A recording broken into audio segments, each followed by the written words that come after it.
नमस्कार दोस्तों, स्वागत है आप लोग का हमारे शेयर मार्केट सीरीज की इस 17 वीडियो में। और आज हम बात करने वाले हैं प्राइस टू बुक रेशियो के बारे में। क्या होता है ये प्राइस टू बुक रेशियो, इसके कैसे कैलकुलेट करते हैं और इसे कैसे इंटरप्रेट करते हैं, इन सारी चीज़ों को हम इस वीडियो में चर्चा करेंगे। ठीक है, तो दोस्तों इस पर बात करने से पहले हम लोग ये जान लेते हैं कि ये सारे रेशियो हम लोग क्यों निकालते हैं। दोस्तों मान के चलिए किसी कंपनी का जो शेयर प्राइस है, ठीक है, वो उसकी जो एक्चुअल वैल्यू है वो 100 रुपये है। ठीक है, लेकिन वो किसी न किसी वजह से, किसी हाइप की वजह से या फिर किसी भी वजह से ऊपर या नीचे चल रहा है। ठीक है, नीचे चल रहा है तो अच्छी बात है, लेकिन अगर क्योंकि हमको कम में खरीदने का मौका मिलेगा, लेकिन अगर वो ज़्यादा चल रहा है और हम उस प्राइस पे उसको ख़रीद लेंगे तो क्या है कि हमने उस शेयर को तब खरीदा जब वो ओवर वैल्यूड है, यानी कि उसकी जो ओरिजिनल जो वैल्यू है, एक्चुअल वैल्यू है, उसके जितना नज़दीक खरीदें उतना ही हमको अच्छा प्रॉफिट मिलने के चांस रहते हैं। ज़्यादा ऊपर खरीद लेंगे तो फिर क्या है, कभी कभी जो रिटर्न्स हैं हमारे लो बनते हैं, थोड़े से रिलेटिवली कम बनते हैं। ठीक है, तो इसलिए सब लोग शेयर को खरीदते समय उसका फंडामेंटल एनालिसिस करते हैं और कोशिश करते हैं कि जो शेयर की एक्चुअल वैल्यू है उसकी करीब से करीब जितना नज़दीक हो सके उतना नज़दीक वो लोग खरीदें, ताकि उनके जो रिटर्न्स हैं वो लॉन्ग टर्म में बहुत ज़्यादा हों। ठीक है, इस तरीके से दोस्तों इसलिए लोग इतने सारे रेशियो को कंसिडर करते हैं। तो दोस्तों एक आपने देखा होगा बहुत ही popular price to earning ratio, ठीक है, जिसे हम पीई रेशियो कहते हैं। तो दोस्तों पीई रेशियो निकालते हैं तो फिर प्राइस टू बुक रेशियो की क्या ज़रूरत है, इस तरीके से आपका सवाल भी बन सकता है। तो दोस्तों प्राइस टू अर्निंग रेशियो में क्या होता है कि जो कंपनी का जो शेयर प्राइस है उसको कंपनी की अर्निंग के साथ रिलेट करके हम लोग उसका एनालिसिस करते हैं। ठीक है, लेकिन प्राइस टू बुक रेशियो में क्या है और इसकी क्यों ज़रूरत पड़ती है दोस्तों। प्राइस टू अर्निंग रेशियो में कभी कभी क्या होता है, कंपनी की जो अर्निंग्स हैं वो अनस्टेबल रहती हैं, कभी ज़्यादा कभी बिल्कुल कम, इस तरीके से।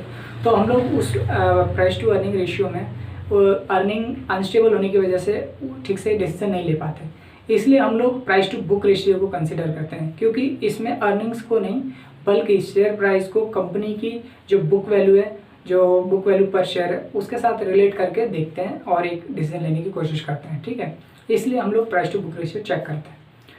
और दोस्तों अब जानते हैं कि प्राइस टू बुक रेशियो होता क्या है, अब इस पर हम लोग चर्चा करते हैं। देखिए दोस्तों, इसको हम पहले कैलकुलेट करते हैं, फिर अब बताऊंगा मैं इसको कैसे हम इंटरप्रेट करते हैं। ठीक है, मान के चलिए दोस्तों किसी कंपनी का जो प्राइस टू बुक रेशियो निकालना है तो हमको क्या करना है, कंपनी का शेयर प्राइस लेना है और उसको डिवाइड करना है बुक वैल्यू पर शेयर से। ठीक है, बुक वैल्यू पर शेयर को कैसे कैलकुलेट करते हैं और बुक वैल्यू क्या होता है, बुक वैल्यू पर शेयर क्या होता है, ये सब चीज़ें मैंने अपने पिछले वाली वीडियो में बता रखी हैं, आप उसको देख सकते हैं। ठीक है, तो दोस्तों इस फॉर्मूले के अनुसार हम शेयर प्राइस को डिवाइड करेंगे बुक वैल्यू पर शेयर के हिसाब से। ठीक है, तो हम एक एग्जांपल के लिए ले लेंगे शेयर प्राइस को ले लेंगे 200। ठीक है, 200 और बुक वैल्यू ले लेंगे 150। तो 200 को जब हम डिवाइड करेंगे उसकी बुक वैल्यू पर शेयर यानी कि 150 रुपीज़ से, तो जो हमें वैल्यू मिलेगी वो होगी 1.33। ठीक है, तो दोस्तों इसका क्या मतलब हुआ, 1.33 का क्या मतलब हुआ।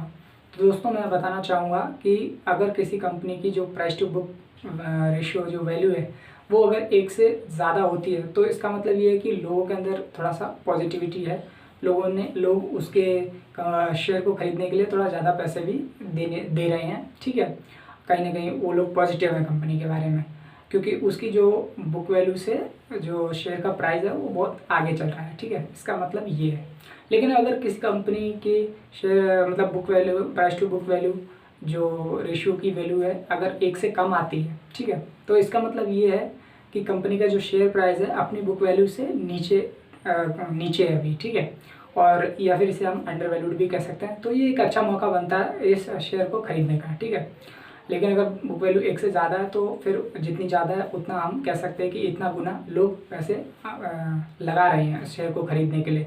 फॉर एग्जांपल अगर प्राइस टू बुक रेशियो की 2 है, ठीक है, जैसे मान के चलिए अपने केस में 1.33 निकली, मान के चलिए अगर 2 निकलती या 4 निकलती या 5 निकलती तो क्या, तो फिर हम ऐसा कहेंगे कि कंपनी के जो शेयर मतलब जो शेयर होल्डर्स हैं, मतलब जो शेयर को खरीदने वाले लोग हैं, वो 4 गुना 5 गुना या जितनी भी वैल्यू है आ रही है उतना गुना इस शेयर को खरीदने के लिए लोग तैयार हैं और पैसा देने के लिए तैयार हैं, यानी कि महंगे दाम पर भी। तो दोस्तों मैंने आपको बहुत बार बता चुका है कि ऐसा क्यों होता है। ऐसा जनरली इसलिए होता है क्योंकि कहीं ना कहीं लोगों को लगता है कि ये कंपनी फ्यूचर में अच्छा कर सकती है। ठीक है, अभी भले ही कुछ भी इसकी हालत हो, कुछ भी कंडीशन हो, लेकिन आगे जाके ये बहुत अच्छा कर सकती है। कुछ ना कुछ एनालिसिस उनके रहते हैं, फिर एक कंपनी का ब्रांड वैल्यू रहता है, एक कंपनी का ओनर रहता है, तो ऐसे बहुत सारी चीज़ें रहती है जिसके ऊपर उनको लगता है कि बहुत कुछ पॉजिटिव हो सकता है इस कंपनी में। फॉर एन एग्जांपल, अगर अभी मुकेश अंबानी हो गए या फिर अमेजन के मालिक अगर कोई भी प्रोजेक्ट लेके आते हैं तो बहुत ही ज़्यादा ओवर सब्सक्राइब होने के चांसेस रहते हैं, क्योंकि जो उनकी फेस वैल्यू रहती है उसके ओनर की और कंपनी की, वो भी बहुत ज़्यादा मतलब जो फेस वैल्यू यहाँ पर ब्रांड वैल्यू से मेरा मतलब है, ठीक है। तो उसको देख करके लोग महंगे दाम पर भी शेयर को खरीदने लग जाते हैं, ठीक है। तो ये भी मैंने बता दिया कि प्राइस टू बुक रेशियो 1 से नीचे रहता है तो ओवर वैल्यूड समझ सकते हैं, मतलब अंडर वैल्यूड समझ सकते हैं, और 1 से ऊपर रहता है तो उसको ओवर वैल्यूड समझ सकते हैं, ठीक है।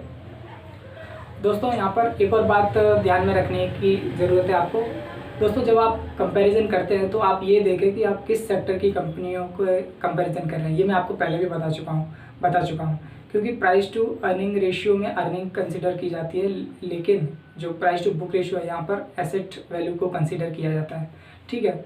तो इसकी जो वैल्यू निकलती है वो एसेट से डिराइव होती है। तो यहाँ पर दिक्कत ये आ जाती है कि जो हैवी इंडस्ट्री रिलेटेड मैंने आपको बताया, जैसे कि मतलब जैसे मैन्युफैक्चरिंग या ऑयल, ये इस तरीके की जो कंपनियां हैं जिसमें एसेट्स बहुत ज़्यादा लगते हैं, ये यूज़ होते हैं, प्लांट मशीनरीज, लैंड, बिल्डिंग्स, ऐसी कंपनियां का जो प्राइस टू बुक रेशियो होता है वो ज़्यादा आता है। लेकिन सर्विस सेक्टर कंपनियां देखेंगे, टेक कंपनियां देखेंगे, इनकी price to book value ratio जो है वो बहुत कम आएगा, ठीक है।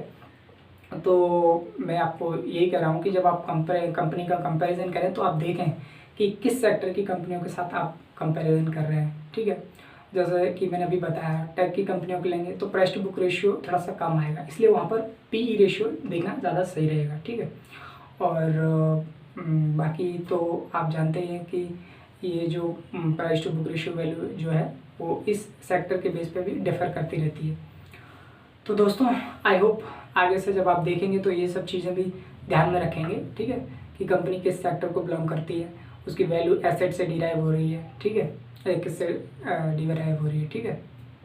तो आई होप आप और जो एक और बात बताना चाहूँगा कि जो बुक वैल्यू पर शेयर है वो आपको गूगल पे भी मिल जाएगी और उस पर भी मिल जाएगी, कंपनी की वेबसाइट पर भी जाकर। कंपनी की वेबसाइट पर जाके जो लिखी रहती है ना वो बुक वैल्यू पर शेयर ही रहती है, ठीक है, बुक वैल्यू नहीं रहती है कंपनी की। तो इस तरीके से आई होप इस छोटे से वीडियो में आपका डाउट क्लियर हुआ हो, और यदि कुछ और रह गया हो तो मैं आगे कवर करूँगा, ठीक है। शेयर मार्केट में काम करना है तो आपको डीमैट अकाउंट खोलने की ज़रूरत है, डिस्क्रिप्शन में लिंक दी है, आप ओपन करके अपना शेयर मार्केट में काम शुरू कर सकते हैं। तो दोस्तों हम मिलेंगे अगले वीडियो में एक नए टॉपिक के साथ, तब तक के लिए आप खुश रहिए, स्वस्थ रहिए एंड ग्रो।